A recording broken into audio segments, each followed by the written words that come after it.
Kembali lagi di Misteri Malam, percaya atau tidak misteri menjelma. Era digital ini, mitos tentang santet justru semakin mudah menyebar melalui media sosial. Cerita-cerita tentang hal mistis, ritual santet, dan juga dukun sakti sudah sangat banyak bertebaran di berbagai platform, memperkuat kepercayaan kita terhadap keberadaan santet itu sendiri. Bahkan, informasi yang tidak terverifikasi pun bisa dengan sangat mudah menjadi viral.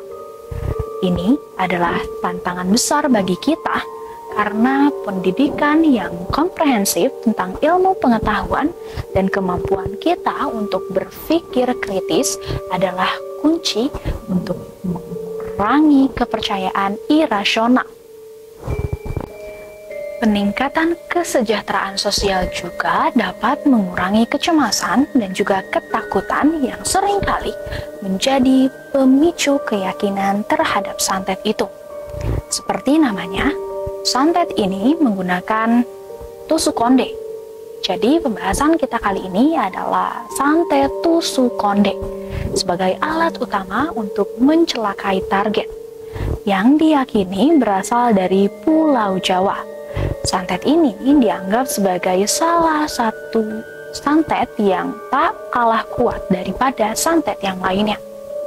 Karena menurut kepercayaan masyarakat, tusuk konde yang telah melalui beberapa ritual khusus dapat berubah menjadi senjata gaib yang dikendalikan oleh dukun.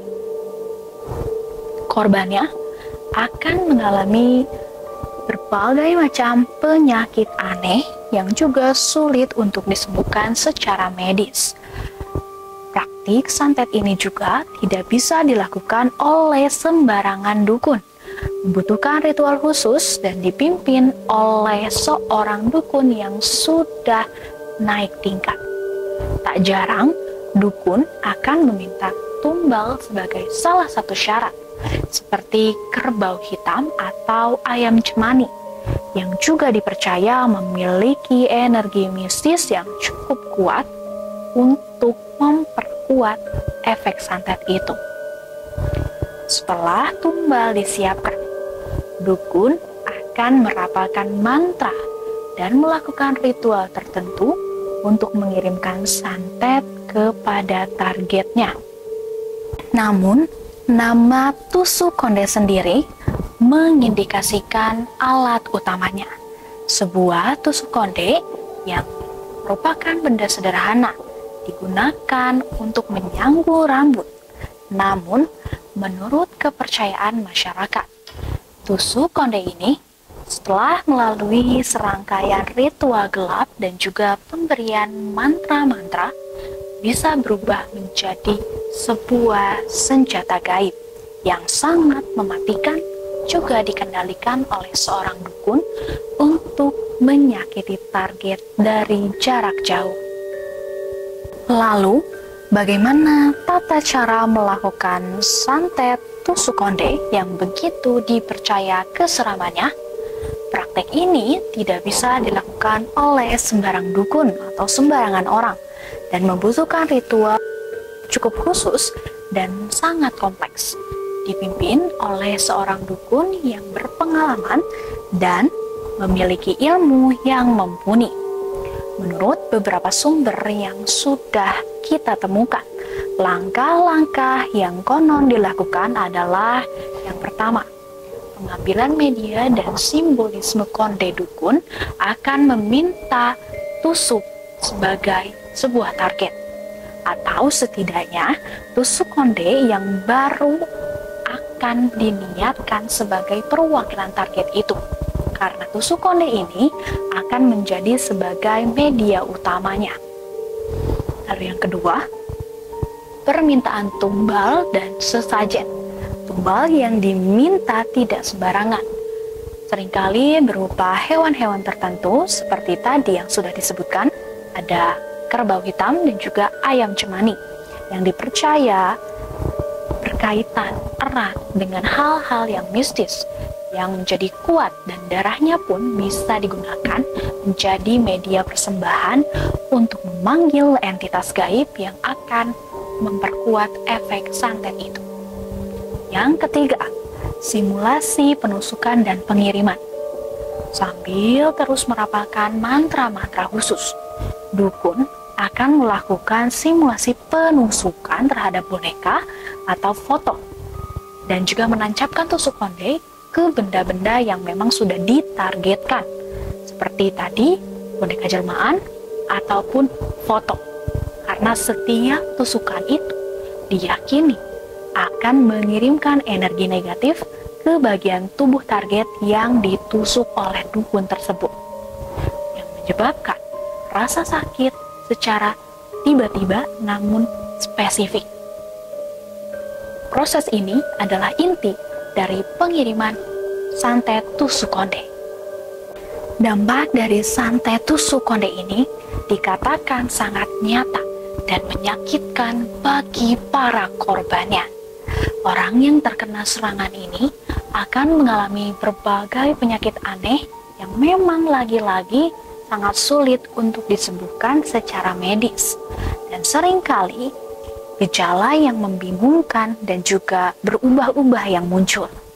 Rasa sakit tak berkesudahan dengan demam tinggi tanpa sebab, juga batuk darah. Selain itu, korban juga sering dihantui dengan mimpi buruk atau mengalami perilaku drastis seperti mudah marah, ketakutan secara berlebihan, atau depresi yang tanpa alasan yang jelas. Penderitaan ini akan terus berlanjut hingga korban meninggal dunia jika tidak ada upaya untuk menangkal dan juga menyembuhkannya. Lantas, jika seseorang merasa menjadi korban santet tusuk konde, bagaimana cara untuk melepaskan diri dari eratannya? Mengingat sifatnya yang di luar nalar medis, merupakan salah satu upaya melepaskan diri dari santet yang juga seringkali melibatkan dimensi spiritual dan juga keyakinan diri. Masyarakat percaya beberapa cara ini dapat dilakukan untuk melepaskan jeratannya, seperti rajin beribadah dan juga berdoa kepada Tuhan agar terhindar dari hal negatif, lalu menggunakan benda pelindung seperti garam, bambu kuning, atau raja yang dipercaya mampu menangkal santet tusuk konde itu. Serta penting juga untuk menghindari konflik dengan orang yang diduga memiliki ilmu hitam. Santet tusuk konde adalah salah satu bentuk ilmu hitam yang dipercaya bisa menyakiti seseorang dari jarak yang cukup jauh hanya dengan menggunakan satu tusuk konde sebagai medianya.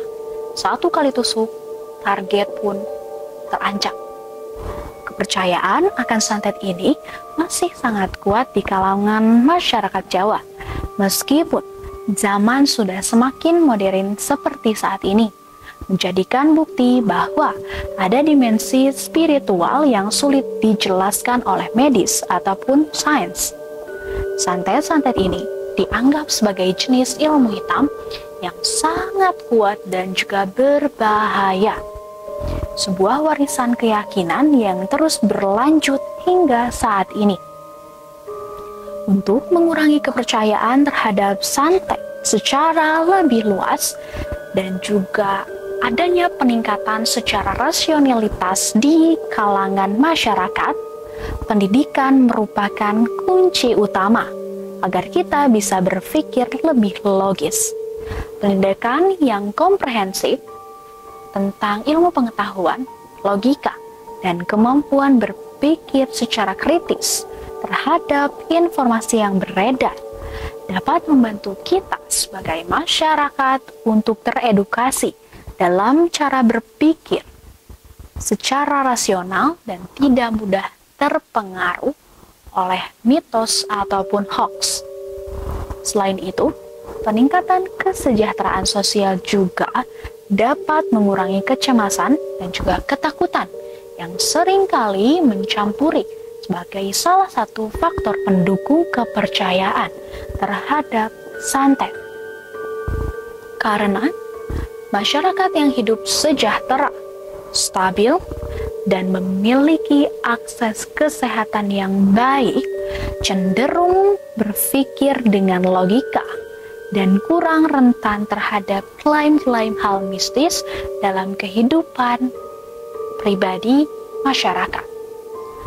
Selanjutnya akan ada bahasan-bahasan yang lebih mendalam mengenai dunia santet. Setelah jeda pariwara berikut, jangan kemana-mana, tetap di Misteri Malam, percaya atau tidak, misteri menjelma.